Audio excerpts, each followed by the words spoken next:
नमो अरिहन्ताणं नमो सिद्धाणं नमो आर्याणं नमो वच्चायाणं नमो लोये सब्बसाहोणं एसो पंच नमोकारो सब्बपावप्पणासनो मंगलाणं च सव्वेसिं परमं हवै मंगलम् एतं यथा तव विभूतिरपूजिनेन्द्र धर्मोपदेशनविदो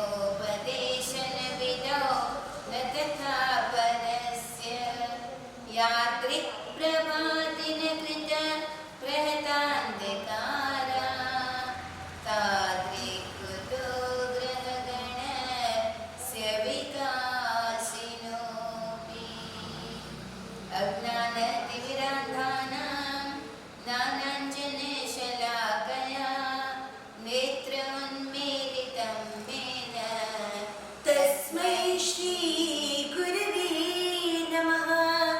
श्री गौतम स्वामिने नमः। श्री सुधर्मा स्वामिने नमः। श्री हीरसुरी जगद्गुरवे नमः। श्री लब्धि गुरवे नमः। श्री विक्रम गुरवे नमः।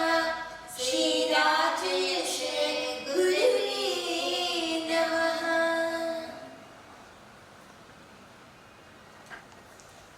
अनंतकारी तारिक तरंग जहाज तीन भुवन सिरताज गौतम की गुरुराज 24वें जनराज करुणा के सागर प्रभु महावीर स्वामी भगवान के चरणों में अनंत अनंत वंदना।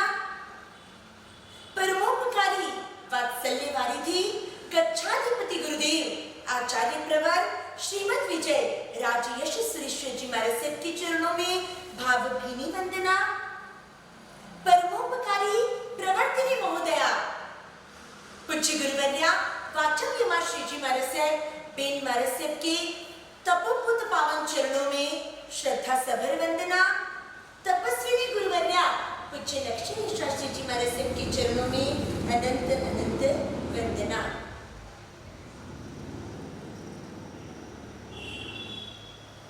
समर्पण से सिद्धि। हमारे जीवन को हम नंदनवन कैसे बनाएं, इस विषय पर हमने कल चिंतन किया और आज का हमारा विषय है समर्पण से सिद्धि। सिद्धि मतलब ऐसी मंजिल जहां हमारी आत्मा अपने पूर्ण शुद्ध स्वरूप में विराजमान होती है। आत्मा का ओरिजिनल स्वरूप जब प्रकट हो जाता है तब आत्मा में छिपे अनंत गुण रूपी रत्न अपनी पूरी चमक दमक से दुनिया के सामने प्रस्तुत हो जाते हैं और उसी मंगलमय स्वरूप को कहा जाता है सिद्धि। हम सभी को सिद्धि को पाना है तो रास्ता तो समझना ही होगा। समर्पण, सम अर्पण। सम मतलब सुंदर तरीके से, सम मतलब संपूर्ण रूप से अपना सब कुछ अर्पण कर देना, उसका नाम होता है समर्पण। याद रखिएगा, ऐसे बाहरी तौर से देखा जाए ना तो ऐसा लगता है कि समर्पण मतलब अपने व्यक्तित्व का विसर्जन, अपने अस्तित्व का विसर्जन। बेशक ये विसर्जन है, लेकिन ये इतना एक्स्ट्रा ऑर्डिनरी विसर्जन होता है जिससे हमारे आत्मस्वरूप के सर्जन की शुरुआत होती है। मतलब विसर्जन तो है, लेकिन सर्जन का उत्पत्ति बिंदु बिल्कुल गंदगी जहां नष्ट होती है वही तो पवित्रता का प्रारंभ होता है। दोष जहां नष्ट होते हैं वही तो सद्गुणों का प्रारंभ होता है।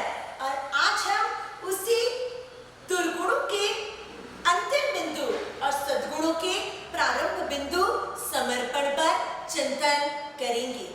समर्पण मतलब आत्मा का एक ऐसा स्वाभाविक गुण जहां ऊपरी तौर पर देखा जाए तो बहुत कुछ छोड़ना पड़ता है, लेकिन उसके बाद जो मिलना शुरू होता है ना वो बहुत अद्भुत, अनुपम और अद्वितीय होता है।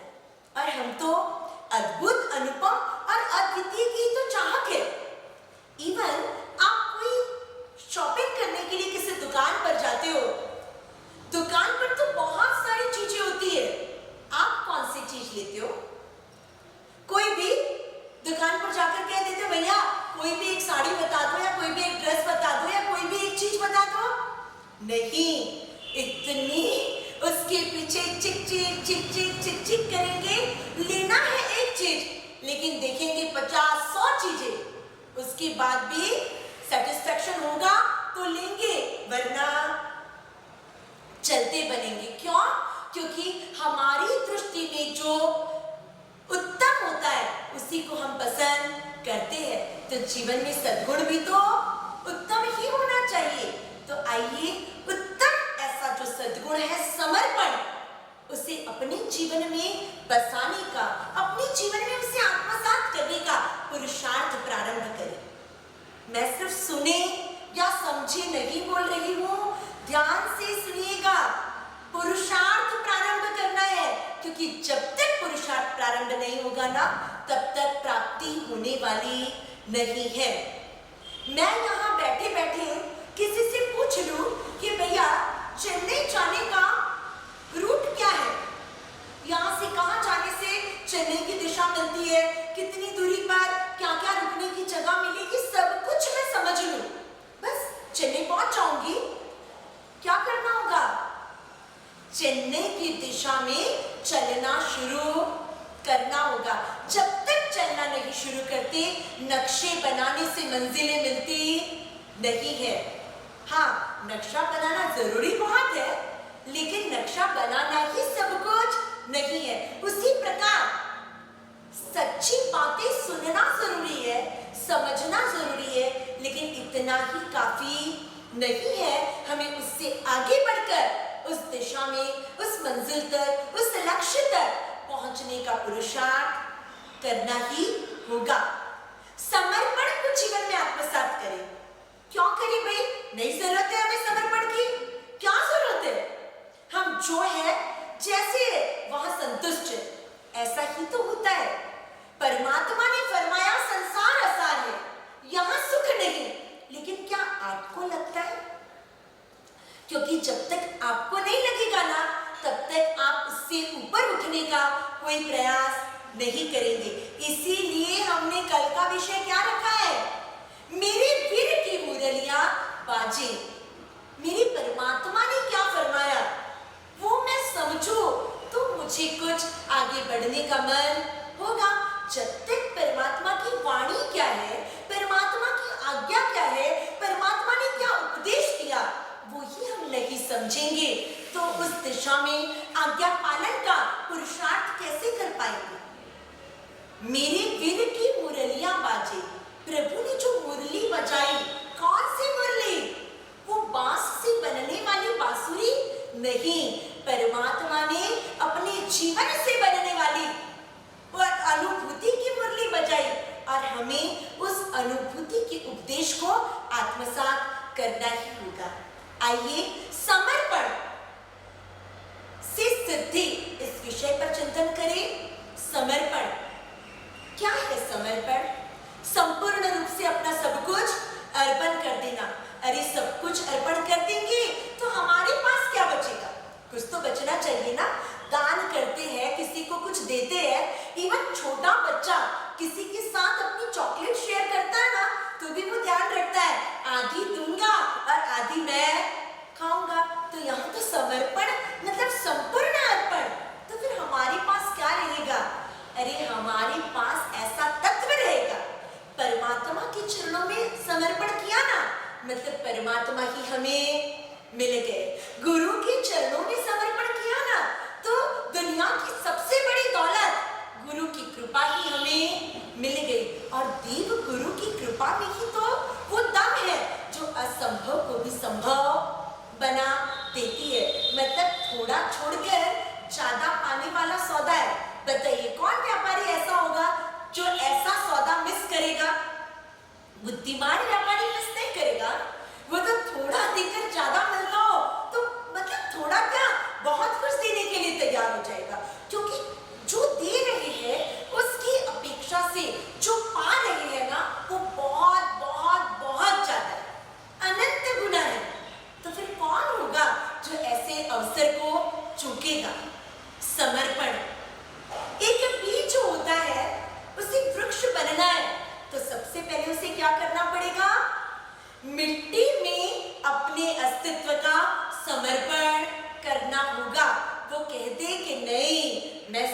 समर्पित नहीं बनूंगा, फिर भी मुझे वृक्ष बनना है। Is it possible?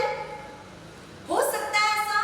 नहीं हो सकता। अगर बीज को वटवृक्ष बनना है, अगर बीज को अपना विकास करना है, तो उसे सबसे पहले क्या करना होगा? समर्पित हो जाना होगा मिट्टी की शरण।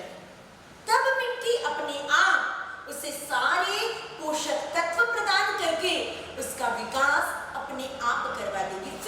फिर बीज को कुछ नहीं करना होगा। फिर मिट्टी, पानी, धूप, हवा, ये सारी चीजें अपने आप सब कुछ कर लेगी। बस उस बीज जैसा काम हमें भी करना है। नदी को अपनी विशालता बढ़ाना है, अपने अस्तित्व को चिरस्थायी मतलब लंबे समय तक टिकने वाला बनाना है। नदी को क्या करना पड़ता है?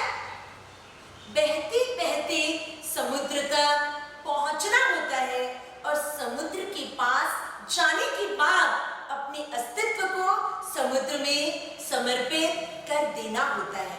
बस नदी सागर में समा गई, फिर किसी की ताकत नहीं है कि वो उस नदी को सुखा सके।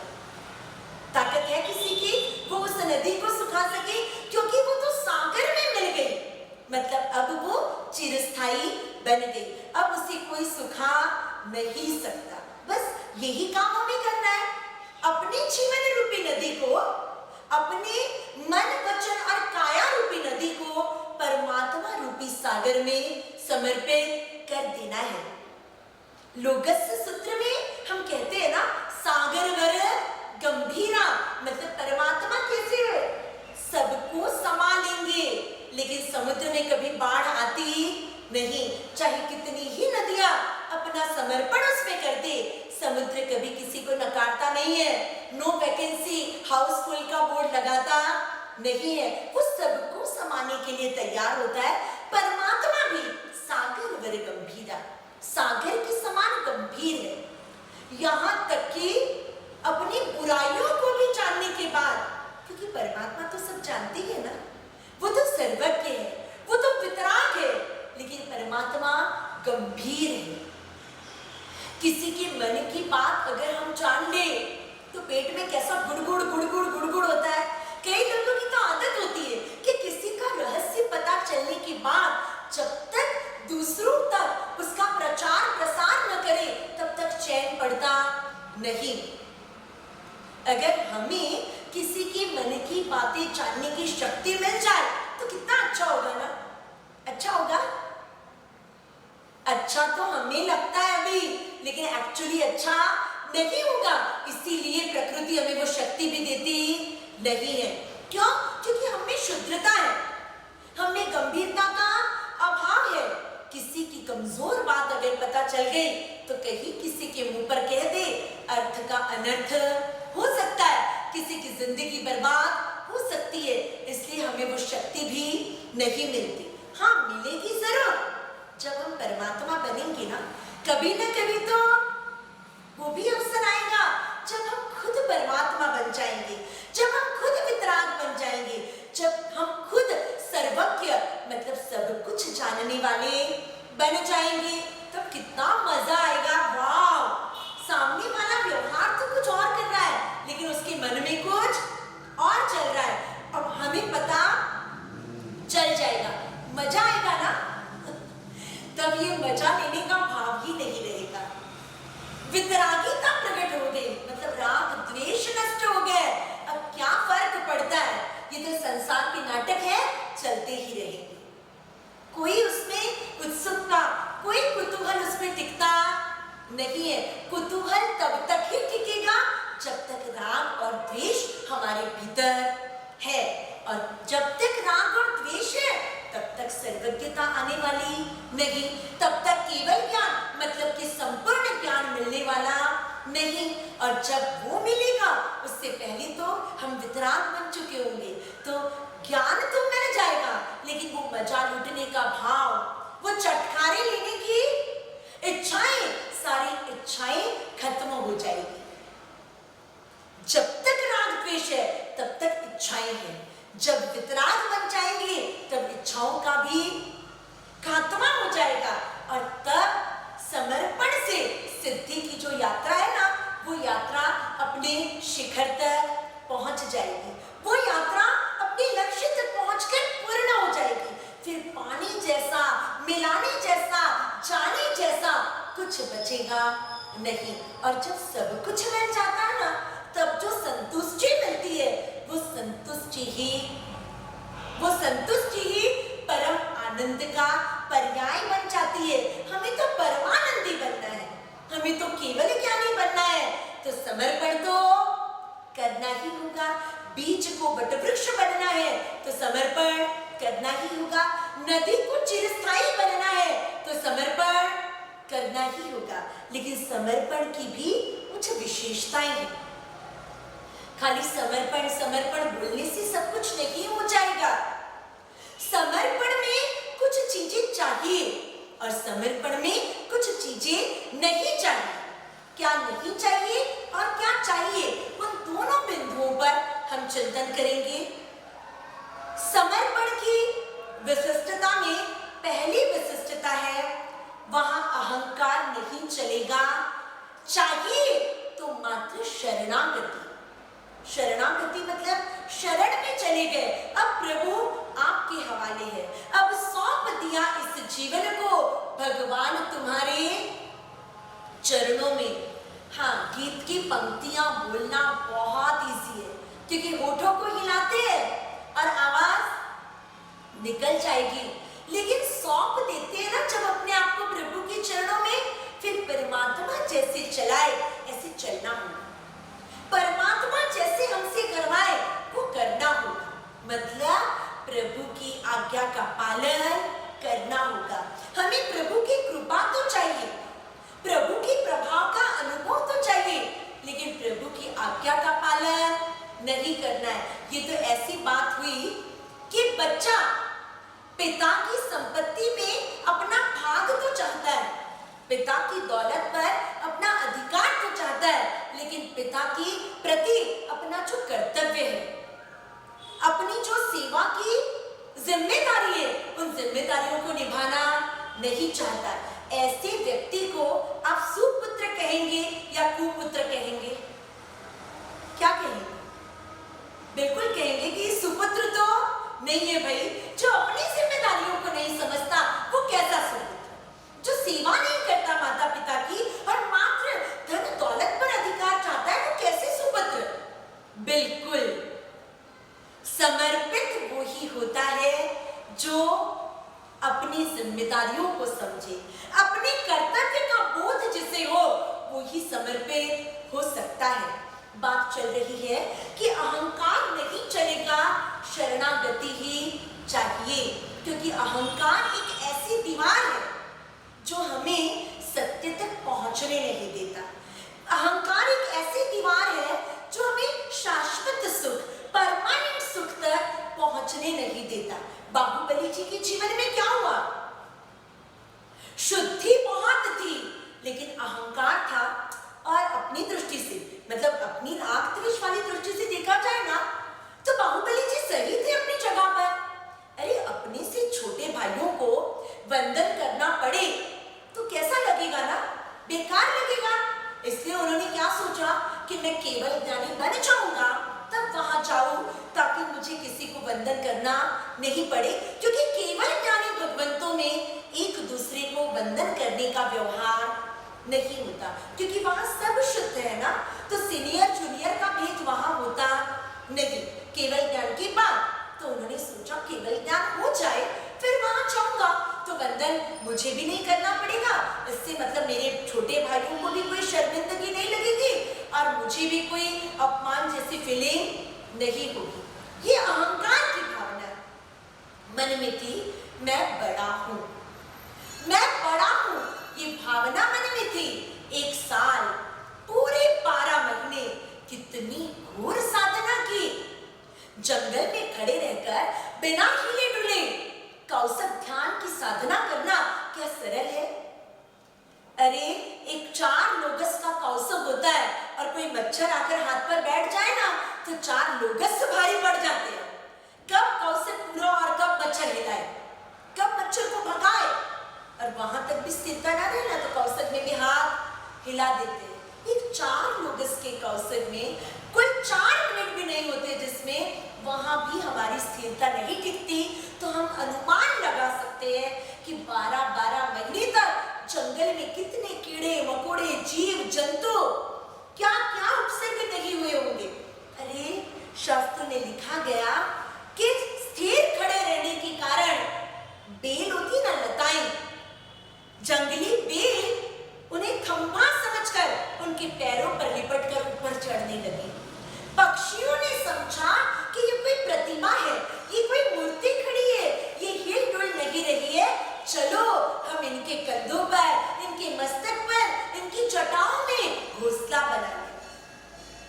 पक्षियों ने घोंसले बना लिए, लताएं चढ़ गई है शरीर पर, कीड़े मकोड़े मच्छर और वो भी जंगली चींटियां जंगली मच्छर काट काट कर तकलीफ दे रहे, लेकिन इस आराधना से मन नहीं डिगा, ध्यान से मन विचलित नहीं हुआ। इतनी उत्तम साधना के बावजूद बाहुबली जी को केवल ज्ञान नहीं हो रहा था। प्रभु आदिनाथ ने अपने ज्ञान से देखा कि बाहुबली बेचारा लगा परमात्मा को, इतना महान साधक। क्यों? क्योंकि कर बहुत रहे हैं लेकिन रिजल्ट नहीं मिल रहा, मेहनत बहुत जबरदस्त है लेकिन प्राप्ति नहीं हो रही। तब परमात्मा ने अपनी ही संसारिक दोनों सुपुत्रियां, जो उस समय साध्वी जी के रूप में थी, ब्राह्मी जी और सुंदरी जी, दोनों को भेजा बाहुबली को ये संदेश पहुंचा दो। संदेश बड़ा अटपटा था। दोनों साध्वी जी भगवान बाहुबली जी के पास पहुंचे, जहां ध्यान में खड़े हैं बाहुबली जी, वहां आकर दोनों साध्वी जी गाने लगी। क्या गाने लगी? वीरा मोरा गज थकी उतरो, गज चढ़ी केवल न होय रे। अरे शब्द बाहुबली जी के कान में पहुंचे। आंखों को तो पर्दा है, पलक बंद कर दो, आंखें बंद हो जाए। जीभ को तो डब्बी है, होठों की बंद कर दो, जीभ अंदर रह जाए, लेकिन कानों पर तो कोई ढक्कन नहीं। कानों में शब्द पड़े, वीरा मोरा गज थकी उतरो। बाहुबली जी ध्यान ही ध्यान में चिंतन करते हैं, गज थकी उतरो मतलब हाथी से नीचे उतरो। मैं कौन से हाथी पर खड़ा हूं? मैं तो एक साल से जमीन पर अपने 2 पैरों पर खड़ा हूं। मेरी दोनों पैरों की आवाज पहचान गया हूं, लेकिन इतनी अटपटी बात को, वो अटपटी बात नहीं थी, वो तो अटपटी उलझनों को सुलझाने वाला बीज मंत्र था। बाहुबली जी ने चिंतन किया और उन्हें ध्यान में आया कि मेरी बहनें साध्वी जी बनी है, वो असत्य बोल ही नहीं सकती, सत्य बोल रही है। तो मैं किस हाथी पर चढ़ा हूं? मैं कौन सा है वो हाथी? ये क्यों मुझे बोल रहे हैं कि हाथी पर से उतरो?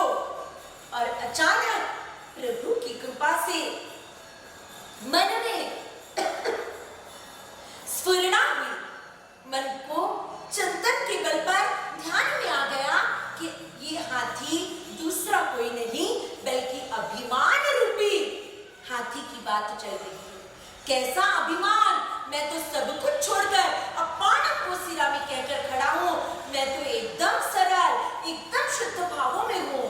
लेकिन ध्यान आया कि सूक्ष्म अभिमान अभी मन में बैठा है कि मुझसे छोटे भाई केवल ज्ञानी बन गए हैं, उनको मैं वंदन क्यों करूं? केवल ज्ञानी हो जाऊं फिर वंदन करना पड़ेगा? नहीं, बस ध्यान में आ गई भूल और फिर तुरंत उन्होंने उस भूल को सुधारने का पुरुषार्थ कर दिया। सबसे पहली तो सुधरने की ये शर्त होती है कि अपनी गलती का एहसास हो, क्योंकि एहसास होना बहुत मुश्किल होता है। अपनी गलती नहीं लगती। एक बार हुआ ऐसा कि छगन मगन के घर पर उसे मिलने गया। दोनों दोस्त घर के हॉल में बैठकर गप्पे लगा रहे हैं सोफे पर बैठकर, और अचानक किचन में से किसी कांच के बर्तन के टूटने की आवाज आई। मगन ने तुरंत छगन को कहा कि ये कांच का बर्तन जो भी होगा वो मेरी मम्मी के हाथ से टूटा है। अरे हॉल में बैठे बैठे किचन आज के जैसे नई स्टाइल वाला ओपन किचन नहीं था, पहले की तरह पूरा रूम की तरह था किचन। देखा ही नहीं कुछ और अपने आप मम्मी पर आक्षेप लगा दिया। छगन ने कहा, यार तू भी पूरा जोरू का गुलाम है, तुझे अपनी माँ की गलती दिख रही है, पत्नी की गलती नहीं दिख रही है, क्या तू केवल ज्ञानी हो गया? मगन ने कहा, केवल ज्ञानी तो नहीं हुआ, लेकिन अनुभव ज्ञानी बन गया। क्या अनुभव? कैसा अनुभव? तो उसने कहा कि बर्तन के टूटने की आवाज के तुरंत बाद मेरी माँ की डांटने की आवाज नहीं आई। इसका मतलब है कि बर्तन खुद के हाथों से टूटा है। ये मगन की माँ की बात है ना, सिर्फ कोई सासू के लिए या किसी एक व्यक्ति की बात नहीं है, हम सभी के मन की बात है। हम सब भी तो वैसे ही होते हैं, खुद से कोई गलती होती है तो ऐसा मुझसे हो गया, मैंने जानबूझकर नहीं किया, और वही काम दूसरे से हुआ होता तो उसने जानबूझ के किया, वो है ही ऐसा, उसके लक्षण ही ऐसे, वो तो पीछे पड़ा होता है दिन रात मेरे।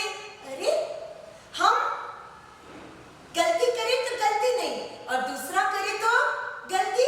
अभी कोई बच्चों ने मुझे बताया था, क्या साड़ा कुत्ता कुत्ता और तोड़ा कुत्ता टॉमी।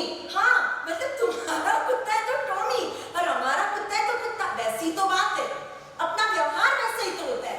पूरा दिन हम क्या करते हैं, अपनी गलतियों को छुपाने में और उसे सही सिद्ध करने में लगे होते हैं, और दूसरों की जरा सी गलती हो तो उसे बड़ा बनाने में। राई का मेरू पर्वत तुरंत बन जाएगा, दूसरों की गलती होगी तो, और खुद की होगी तो हिमालय भी एकदम रेती का कण बन जाएगा।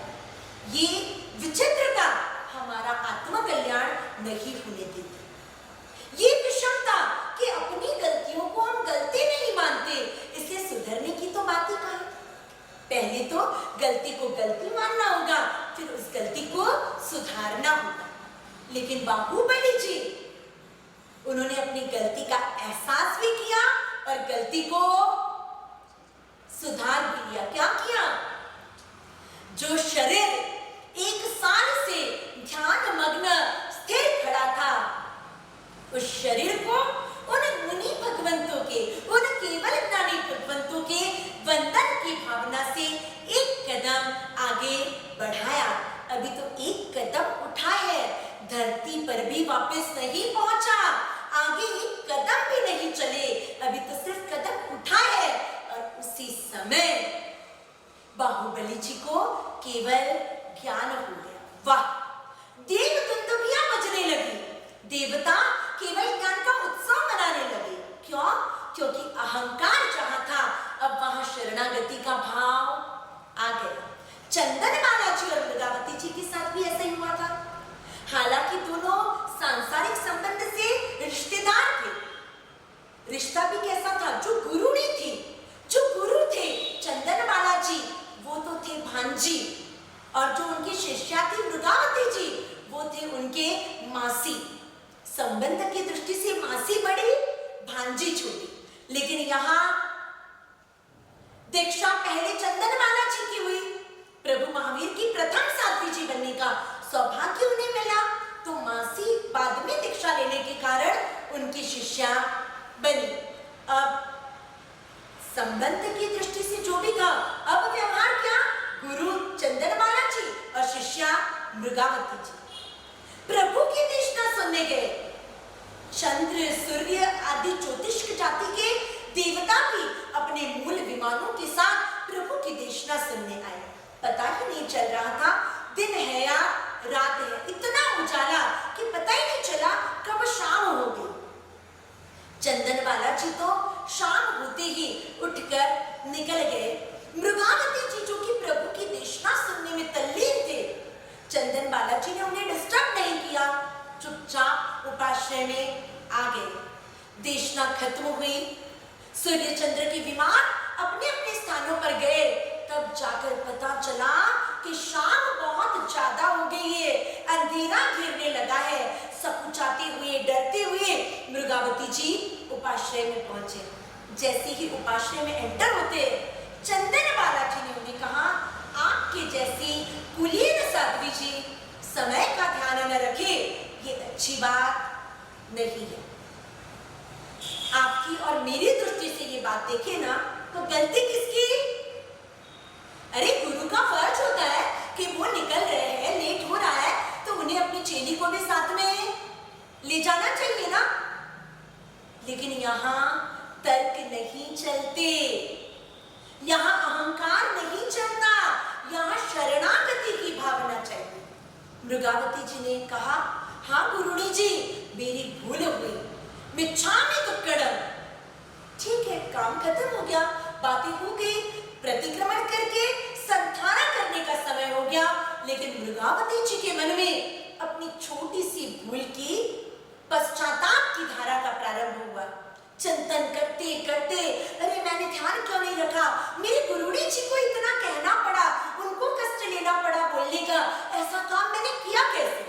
और बस पश्चाताप की वो पावन भगीरथी गंगा मृगावती जी के सारे पापों को धोकर उन्हें परम पवित्र आत्मा परमात्मा बना देती है। उसी वक्त पश्चाताप करते करते उन्हें केवल ज्ञान हो जाता है। इतना इजी है केवल ज्ञान होना, तो चलो हम बैठ जाते हैं 5-10 मिनट पश्चाताप करने, हो जाएगा हमें केवल ज्ञान। अरे लक्षण ही नहीं है। सच्चा केवल ज्ञान, सच्चा पश्चाताप होना तो केवल ज्ञान होता है। अपन तो कुछ पाने के लिए कुछ ड्रामा करते हैं, तो फिर वो कहां से मिलेगा? नाटक करने से थोड़ी मिलता है। वो तो हृदय की गहराइयों से निकलने वाला पश्चाताप था। केवल ज्ञान हो गया, लेकिन गुरुनी को बोल नहीं रहे कि मुझे केवल ज्ञान हो गया।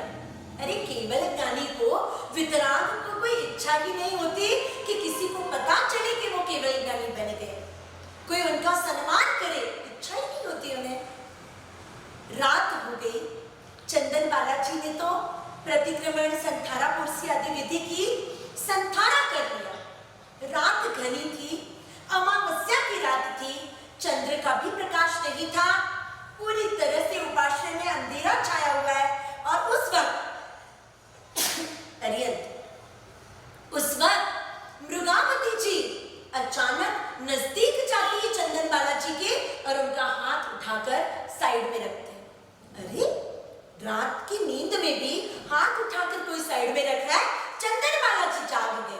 उन्होंने कहा, क्या हुआ मृगावती जी, हाथ क्यों उठाया? तब उन्होंने कहा, गुरुनी जी देखिए, खुद केवल ज्ञानी हो गए लेकिन विवेक नहीं चूक रहे।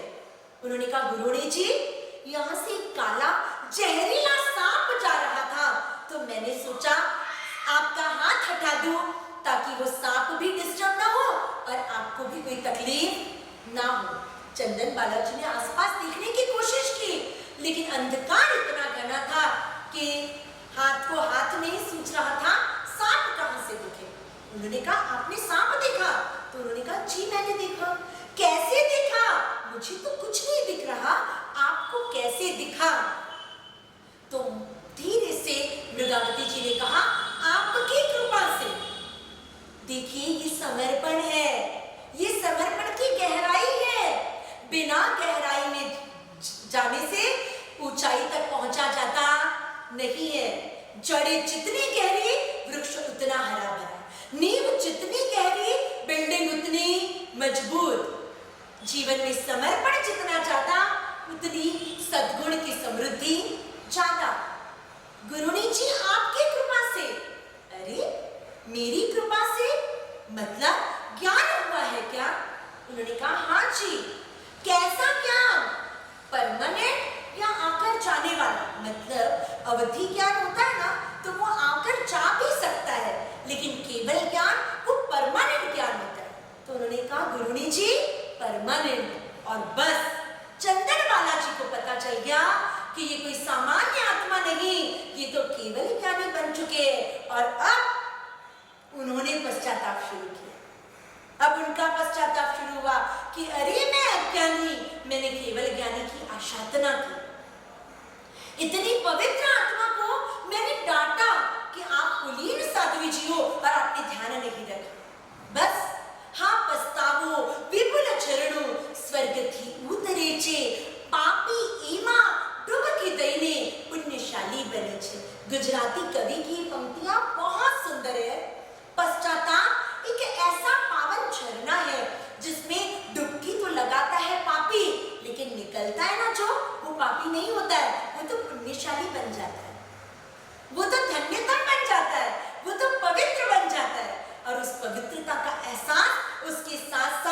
पूरे विश्व को होता है। मृगावती जी को भी केवल ज्ञान हो गया और चंदनबाला जी को भी केवल ज्ञान हुआ। ये सिद्धि जो मिली उन्हें, वो किस कारण मिली? समर्पण के कारण। अगर अहंकार रखा होता, क्योंकि फाइल उनकी एकदम स्ट्रांग थी, अपनी दृष्टि से अगर अपन केस स्टडी करें ना, तो फाइल किसकी स्ट्रांग थी? मृगावती जी की। एक तो उनकी कोई गलती नहीं थी, गलती तो गुरु की ही थी, लेकिन फिर भी उन्होंने अपनी मजबूत फाइल को भी साइड में रखकर अपना अवगुण, अपना अपराध माना, तो वो केवल ज्ञानी बन गए। समर्पण की पहली विशेषता है, यहाँ अहंकार नहीं, यहाँ शरणागति का भाव चाहिए। अब दूसरी विशेषता है समर्पण की कि यहाँ तर्क नहीं चलता, यहाँ श्रद्धा चलती है। हाँ, समर्पण करने से पहले जितनी बुद्धि चलाना है चला लो, जितने तर्क करना है कर लो, लेकिन एक बार समर्पण कर लिया, मतलब सब कुछ परीक्षा करके आपने निर्णय कर लिया कि मुझे तो अब समर्पित होना ही है, तो उसके बाद तर्क नहीं चलेंगे। तर्क चल सकते, लेकिन कुतर्क तो बिल्कुल नहीं चलेंगे, क्योंकि कुतर्क क्या होते हैं? व्यक्ति को ट्रैक से उतार देते हैं। छगन के साथ ऐसे ही हुआ। छगन को डायबिटीज आ गया। अब डायबिटीज आ गया तो डॉक्टर सबसे पहले क्या बोलेंगे? मिठाई खाना बंद कर। अब वो तो था एकदम चटोरा, उसे तो मिठाई की बहुत फेवरेट। मिठाई जब तक नहीं खाता था तब तक उसे खाना हमेशा अधूरा लगता था। अब इतना चटोरा व्यक्ति कैसे मिठाई छोड़ दे? उसने डॉक्टर से कहा, डॉक्टर साहब प्लीज थोड़ी तो छूट दो, प्लीज थोड़ी तो छूट दो। तब डॉक्टर ने भी उस पर दया करके कहा, देखो ऐसे तो आपके लिए शुगर खाना, मिठाई खाना नुकसान देह हो सकता है, लेकिन फिर भी आप इतना कह रहे हो तो एक पीस पूरे दिन में खाने की छूट। अब डॉक्टर ने तो छूट दे दी। डॉक्टर ने कहा, देखिए 1 महीने बाद आपको फिर से आना है, तब हम फिर से चेक करेंगे कि आपका शुगर लेवल अब कैसा है, कितना उसमें बदलाव आया, कितना बेहतर हुआ। उसने कहा, जी डॉक्टर साहब मैं आपकी बात बिल्कुल मानूंगा। 1 महीने बाद जब छगन फिर से डॉक्टर के पास गया, तब पता चला कि शुगर लेवल पहले की अपेक्षा से डबल हो चुका है। डॉक्टर ने कहा, आपने रूल फॉलो नहीं किए। उसने कहा, बिल्कुल किया। डॉक्टर ने कहा, मैंने आपको वॉकिंग करने कहा था तो करता हूँ। मैंने आपको मिठाई खाने से मना किया था। डॉक्टर साहब झूठ नहीं बोलना, 1 पीस मिठाई की छूट दी थी आपने। तो डॉक्टर ने कहा, हाँ भाई दी थी छूट, लेकिन 1 ही पीस खाते हो या ज्यादा खाते हो? क्योंकि मैं तो 1 ही पीस खाता हूँ।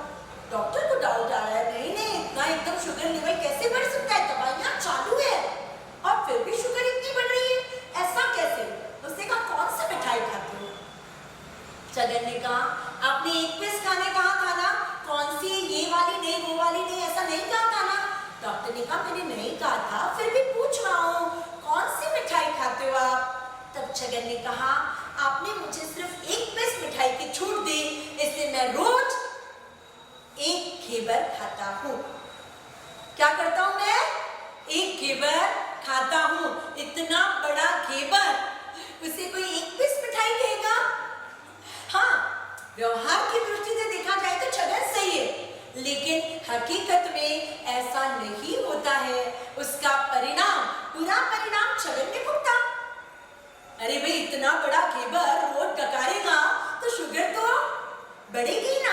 ये तर्क श्रद्धा को टिकने नहीं देता, ये कुतर्क समर्पित रहने नहीं देता, और बिना समर्पण के सिद्धि मिलती नहीं।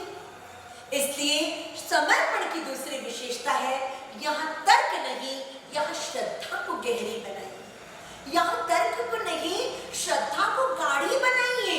श्रद्धा इतनी गाढ़ी बन जाए कि हमें समर्पण से कोई डिगा ही न सके। समर्पण की तीसरी विशेषता, यहाँ निष्क्रियता नहीं चाहिए, यहाँ आज्ञा के अनुसार, प्रभु की आज्ञा के अनुसार सक्रियता चाहिए। समर्पित हो गया, बस अब मैं कुछ नहीं करूंगा, प्रभु आपको जो करना है कर लो, ऐसे आलसी टट्टुओं का कल्याण नहीं होता। समर्पित हो गए मतलब प्रभु आप जैसा कहोगे ऐसा मैं करूं तो मेरा समर्पण असली। वर्तमान काल की बात कर रही हूँ। बाहुबली जी और चंदन बालाजी तो परमात्मा के काल के, लेकिन आदर्श बहुत जबरदस्त है उनका। ऐसा नहीं है कि पुरानी बातें होती है तो सुनने लायक नहीं होती। अरे अतीत का गौरव वर्तमान को गौरवशाली बना सकता है। अतीत की गौरव गाथाएं हम में भी स्वाभिमान को जीवंत कर सकती है, हम में भी पुरुषार्थ को जीवंत कर सकती है। बाहुबली जी और मृगावती जी की बात तो पुरानी बातें हैं, बहुत सुंदर है, लेकिन फिर भी बहुत टाइम पहले की है। अभी वर्तमान की बात करती हूँ। एक 84 साल के आचार्य भगवंत, जिनको 3 बार हार्ट अटैक आ चुका है, मतलब शारीरिक स्वास्थ्य बहुत हिल चुका है। डॉक्टर की दवाइयां और परहेज वगैरह उनको पालने का सख्त निर्देश दिया गया। वो आचार्य भगवंत जो 84 साल के है, 3 बार हार्ट अटैक आ चुका है, वो आचार्य भगवंत खड़े होकर विधिवत खमाशने देते ही जा रहे। शिष्यों का ध्यान गया कि गुरुदेव इतनी बार खमाशने दे रहे हो, खड़े होकर विधिवत पंचांग प्रणिपात खमासमना दे रहे हो, आपको डॉक्टर ने आराम करने के लिए कहा गुरुदेव, आप इतना परिश्रम नहीं ले सकते। तब उन गुरुदेव ने, उन आचार्य भगवंत ने जो जवाब दिया, जबरदस्त सक्रियता का जवाब था वो, जबरदस्त आज्ञानुसारिता का जवाब था वो। उन्होंने कहा मेरे प्रभु की आज्ञा है कि झूठे मुंह बोलना नहीं चाहिए। ज्ञान की आशातना होती है, ज्ञानावरणीय कर्म बनता है, क्योंकि एक एक अक्षर, एक एक शब्द वो ज्ञान रूप है। झूठे मुंह बोलना नहीं चाहिए, ये मेरे प्रभु की आज्ञा है। लेकिन आज प्रमाण के कारण मुझसे मैंने झूठे मुंह कुछ शब्द बोल दिए। अब बोल दिए तो मुझे प्रायश्चित भी तो करना होगा, इसलिए मैंने मेरे मन से एक चार्ट बनाया है कि ये गलती हो तो इतना प्रायश्चित, ये गलती हो तो इतना प्रायश्चित। बाद में मैं गच्छाधिपति श्री के पास उसका प्रायश्चित दूंगा, लेकिन इंस्टेंट प्रायश्चित के लिए मैंने निर्धारण किया है दंड अपने आप के लिए कि एक गलती होने पर 25 खमासमना देना है।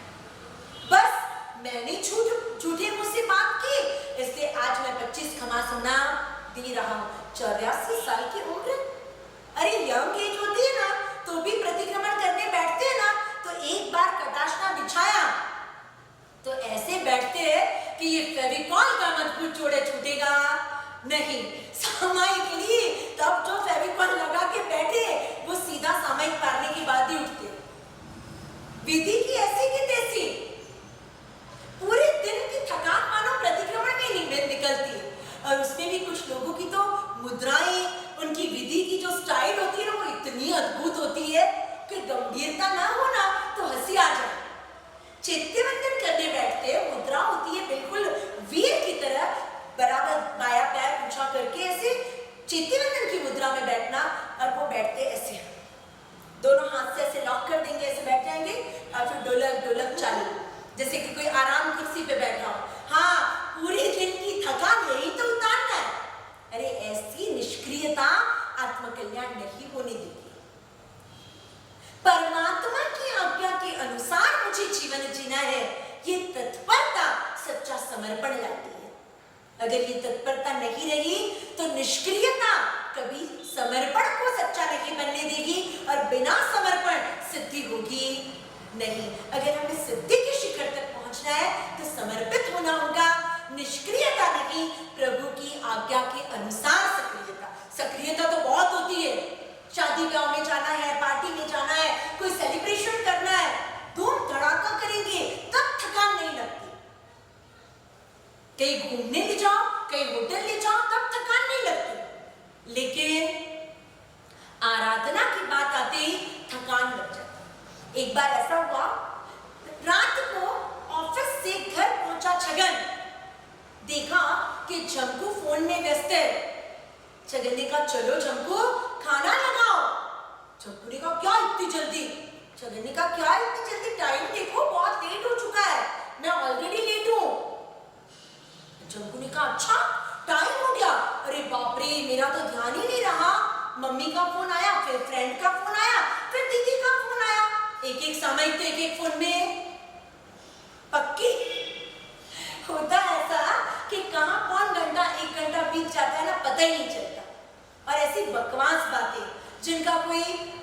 मतलब कोई वजूद ही नहीं। तूने क्या बनाया, मैंने क्या बनाया, अरे कुछ भी बनाया, उसने जो बनाया वो उसका परिवार खाएगा, तुमने जो बनाया वो तुम्हारा परिवार खाएगा, जिसके जैसे नसीब। लेकिन नहीं, तूने क्या बनाया और मैंने क्या बनाया, उसमें 1 घंटा पूरा करना है। अब बना तो कुछ नहीं। और चंकू बातों में व्यस्त रही। छगन एकदम चिढ़ गया। उसने कहा, क्या विचित्र हो तुम, समय पे खाना भी नहीं बना सकते हो। चलो मैं जाकर बाहर खाकर आ जाता हूँ। मैं जाकर बाहर खाकर आता हूँ, इतना सुना और चंकू ने कहा 15 मिनट रुको। छगन को ऐसी मतलब खुशी हुई कि वाह, 15 मिनट में वो कुछ ना कुछ तो बना दे। हाँ, सचमुच बनाने की नियत हो तो 15 मिनट में कुछ ना कुछ तो बन ही सकता है पेट भरने लायक। तो उसने कहा, चंकू खाना तैयार हो जाएगा। उसने कहा, खाने की कौन बात कर रहा है, मैं तैयार हो जाऊंगी। कहा होटल आने के लिए। ये सक्रियता नहीं है, ये आत्मकल्याण नहीं करेगी। भोग सुखों के लिए सक्रिय और आत्मकल्याण के लिए निष्क्रिय, ऐसे बनने से कल्याण नहीं होगा। हमें निष्क्रियता का त्याग कर प्रभु की आज्ञा के अनुसार सक्रिय बनना होगा, तब जाकर हमारा समर्पण सच्चा होगा और उस समर्पण से सिद्धि मिल पाएगी। अब देखते हैं समर्पण की चौथी विशेषता। 3 विशेषताएं हमने देखी। अहंकार नहीं, शरणागति चाहिए। दूसरी विशेषता देखी, तर्क नहीं, श्रद्धा चाहिए। तीसरी विशेषता देखी, निष्क्रियता नहीं, आज्ञा के अनुसार सक्रियता चाहिए। और अब चौथी विशेषता है, विकल्प नहीं, संकल्प चाहिए। प्रभु ने ये कहा, इसका कोई ऑप्शन है क्या, ये नहीं हो सकता है तो कुछ और कर सकते हैं क्या। कई लोग पूछते हैं, महाराज साहब प्रतिक्रमण के सूत्रों का अर्थ नहीं समझ में आता। अब वो प्राकृत, वो संस्कृत भाषा के सूत्र बोले, उससे बेहतर है ना कि हम हिंदी में ही सूत्रों को ट्रांसलेट कर दें। ये विकल्प है। संकल्प ये होना चाहिए कि मेरे प्रभु की वाणी जिस भाषा में है वो भाषा में सीख लूं। क्या वक्त लगता है, क्यों आप तेलंगाना में रहते हो तो तेलुगु नहीं सीखते हो, कर्नाटक में रहने वाले कन्नड़ा नहीं सीखते, महाराष्ट्र में रहने वालों को मराठी नहीं आती, छत्तीसगढ़ में रहने वाले छत्तीसगढ़ी नहीं सीखते। जहां मतलब होता है ना, जहां स्वार्थ होता है ना, वहां सब सीख लेते हैं।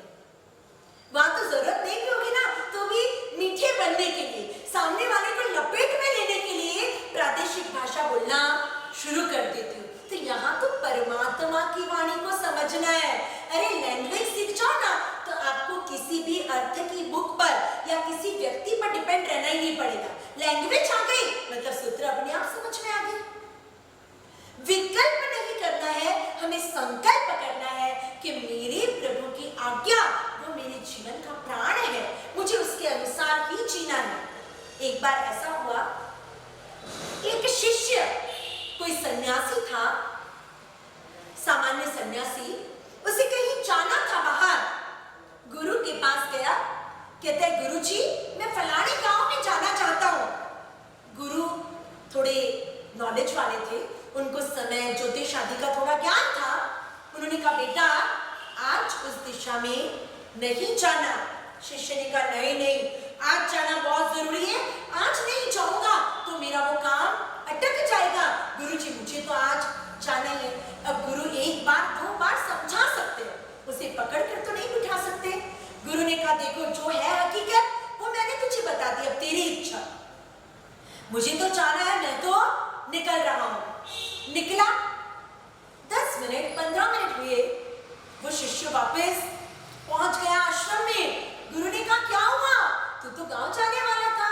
उन्होंने कहा क्या गुरुजी, रास्ते में ना सामने ही एक गधा दिखा और वो गधा ढैचू ढैचू ढैचू करके भौंक रहा था, आवाज कर रहा था। अब गधे की आवाज, उसके ढैचू ढैचू की आवाज, वो तो अपशुकन होता है ना गुरुजी। अपशुकन देखकर कहां जाऊं बाहर गांव, मेरा काम ही नहीं होगा। इसलिए मैं आज वापस लौट गया। अब कल देखकर, मौका देखकर कल जाऊंगा और कल मेरा काम निपटा दूंगा। गुरु ने मुस्कुराते हुए कहा बेटा जो गुरु की बात नहीं मानता ना, उसे गधे की बात मानना पड़ता है। अब ये तुम पर निर्भर करता है कि तुम गुरु की बात मानते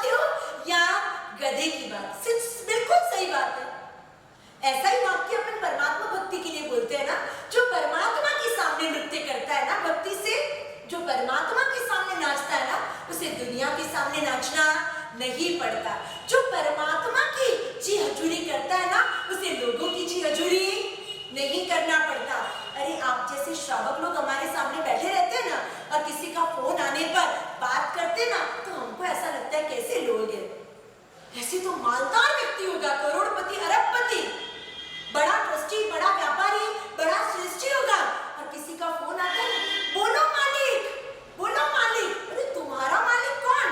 तो कि महाराज साहब ग्राहक को लपेट में लेने के लिए बोलना पड़ता है। बिल्कुल सही बात है। जो परमात्मा को मालिक नहीं कहता, जो परमात्मा को स्वामी नहीं बोलता, उसे एरे गैरो नथु खैरो को स्वामी बोलना पड़ता है। उसे बोलो मालिक करते रहना पड़ता है। दौड़ेंगे, हाँ पैसा देने वाला है, ऑर्डर देने वाला है, आज वसूली क्लियर हो जाएगी, तोड़ो, सारी काम साइड में रखकर। ये चीजें, ये गुण हो सकता है व्यवहार में आपका काम निकलवा दे, लेकिन आत्मकल्याण के लिए निश्चय रूप से समर्पित होना ही पड़ेगा। और ये समर्पण शक्तियों के विकास का कारक है। शक्कर अकेली बैठी रहेगी ना, तो कोई उसका भाव पूछे या ना पूछे, लेकिन वही शक्कर जब दूध में मिल जाती है ना, तब वो मीठा दूध पीने के लिए हर कोई तैयार हो जाता है। नींबू का रस अलग पड़ा रहे, शक्कर अलग पड़ी रहे, पानी अलग पड़ा रहे, तीनों में से कौन सी चीज खाओगे पियोगे? पानी तो फिर भी पी लेते, लेकिन अकेली शक्कर कोई नहीं फाँकता और अकेला नींबू का रस कोई नहीं पीता। लेकिन यही दोनों चीजें जब पानी में समर्पित हो जाती है, तब बनता है नींबू का शरबत, और वो शरबत पीने के लिए सब लोग तैयार हो जाते हैं। तो बस हमें भी अपने व्यक्तित्व को शाश्वत बनाना हो, हमें भी अपने अस्तित्व को धन्य बनाना हो, तो क्या करना होगा? समर्पण। सिर्फ अर्पण नहीं, समर्पण मतलब संपूर्ण रूप से प्रभु की आज्ञा में जीवन जीने की तैयारी के साथ हमें प्रभु की शरण स्वीकारना है। अरिहंते शरणं प्रवक्ष्यामि, सिद्धे शरणं प्रवक्ष्यामि, साहु शरणं प्रवक्ष्यामि, केवली पन्नत्तम धम्मं शरणं प्रवक्ष्यामि। परमात्मा के चरणों में किया गया समर्पण, अरिहंत प्रभु की शरण में किया गया समर्पण, सिद्ध परमात्मा के चरणों में किया गया समर्पण, सुसाधु गुरु भगवंतों के चरणों में किया गया समर्पण, और केवल ज्ञानी परमात्मा द्वारा प्ररूपित जिन धर्म के चरण में शरण में किया गया समर्पण हम सभी के जीवन में मंगल और कल्याण का सर्जन करे। प्रभु महावीर की कृपा सब पर बरसे, समस्त विश्व शाश्वत सुख की दिशा में आगे बढ़े। इन्हीं शुभ भावों के साथ कल के विषय की पूर्व तैयारी करना है सभी को अपने मन में कि मुझे परमात्मा की कौन कौन से वचन, कौन कौन से उपदेश पता है। पूर्व तैयारी कीजिएगा, क्योंकि कल का विषय है मेरे वीर की मुरलियां बाजे। उस मुरली में से निकलने वाले जो 7 सुर होते हैं, सा रे ग म प ध नी, सातों फिर से रिपीट होता है। कुल 7 सुरों के आधार पर हम परमात्मा के 7 उपदेशों पर चिंतन करेंगे। परमात्मा के वचन हमारे जीवन में मंगल करे, पुरुषार्थ करने का सत्व प्रकट करे। इन शुभ भावों के साथ बोलिए श्री वत्सकर